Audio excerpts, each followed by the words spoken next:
Hello students, welcome to JNV competitive coaching. So ఈ వీడియోలో మనం ఐఐటి జేఈ మెయిన్ ఫిజిక్స్కి సంబంధించి వెక్టార్స్కి సంబంధించిన ప్రీవియస్ ఇయర్ క్వశ్చన్ అయితే సాల్వ్ చేద్దాము. సో మన ఛానల్లో ఐఐటి జేఈ మెయిన్స్ ఫిజిక్స్ సంబంధించి ఒక సిరీస్ అయితే స్టార్ట్ చేశాము. సో దానికి సంబంధించిన లాంగ్ వీడియోకి సంబంధించిన లింక్ ఇక్కడ కింద వీడియో సింబల్ ఉంది. ఆ సింబల్ క్లిక్ చేసి మీరు కంటెంట్ని యాక్సెస్ చేయొచ్చు.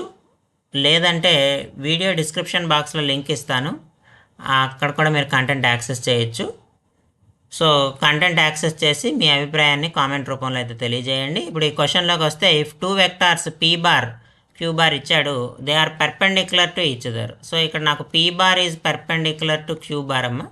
P bar perpendicular to Q bar అంటే P bar dot Q bar is equal to 0, because theta 90 అంటే కాస్ 90 మనకు 0 అయిపోతుంది. కాబట్టి P bar dot Q bar is equal to 0 అయిపోతే ఇక్కడ చూడండి, 4 × 4 4 -2 × plus 2m -4m plus m × m square is equal to 0. ఇప్పుడు 4 - 4m plus m square is equal to 0 అంటే ఇదేమవుతుందమ్మా, m - 2 whole square is equal to 0. So m is equal to నాకు ఎంత వస్తుంది, 2 వస్తుంది.